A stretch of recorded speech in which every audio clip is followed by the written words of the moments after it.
തള്ളണമെന്ന് സർക്കാർ ആവശ്യപ്പെട്ട കേസിൽ വിചാരണയ്ക്ക് തുടക്കം. പ്രതികൾ CPM പ്രവർത്തകർ. പോലീസിനെ ആക്രമിച്ച് വാഹനം തകർത്ത കേസിൽ പ്രതികൾ പയ്യന്നൂരിലെ CPM പ്രവർത്തകർ. തള്ളണമെന്ന് സർക്കാർ അപേക്ഷ നൽകിയ പോലീസ് വാഹനം ആക്രമിച്ച കേസിൽ വിചാരണ ആരംഭിച്ചു. പയ്യന്നൂരിലെ CPM പ്രവർത്തകർ പ്രതികളായ കേസാണിത്. 2015 സെപ്റ്റംബർ 17 രാത്രി 8 രാമന്തളി കുന്നുരുവിൽ SI ഉൾപ്പെടെയുള്ള പോലീസുകാരെ ആക്രമിച്ച് പരിക്കേൽപ്പിക്കുകയും പോലീസ് വാഹനം തകർക്കുകയും ചെയ്ത കേസിലാണ് Taliparamba additional sessions judge KN Prashanth മുൻപാകെ വിചാരണ ആരംഭിച്ചത്. CPM ലോക്കൽ സെക്രട്ടറി ഉൾപ്പെടെ 13 പ്രതികളാണുള്ളത്.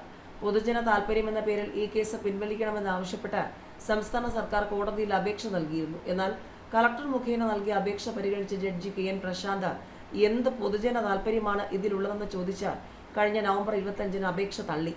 പ്രതികൾ വിചാരണ നേരിടണമെന്ന് വിധിക്കുകയായിരുന്നു.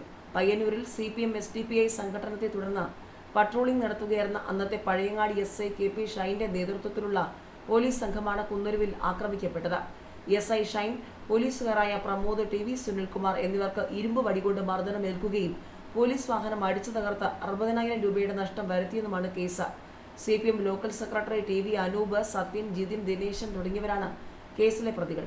കൊലപാതക കേസിലെ പ്രതികൾ ഉൾപ്പെടെ ഇതിലുണ്ടെന്ന് കേസ് തള്ളാനുള്ള വാദം കേട്ട ശേഷം കോടതി അന്നത്തെ വിധിന്യായത്തിൽ ചൂണ്ടിക്കാട്ടിയിരുന്നു. കേസ് തള്ളാനുള്ള സർക്കാർ അപേക്ഷ കോടതി തള്ളിയത് സംസ്ഥാന സർക്കാരിനും തിരിച്ചടിയായിരുന്നു. തുടർന്നാണ് കേസ് വിചാരണയിലേക്ക് നീണ്ടത്. മർദ്ദനമേറ്റ അന്നത്തെ SI ഷൈൻ, പോലീസുകാരനായ പ്രമോദ് എന്നിവരെയാണ് കഴിഞ്ഞ ദിവസം വിസ്തരിച്ചത്. കേസിന് ജൂലൈ 8 പരിഗണിക്കും. പ്രതികൾക്ക് വേണ്ടി അഭിഭാഷകരായ TV വിനീഷ്, ഷാനവാസ് എന്നിവരും വാദിഭാഗത്തിനു വേണ്ടി പബ്ലിക് പ്രോസിക്യൂട്ടർ U രമേശനുമാണ് ഹാജരാകുന്നത്.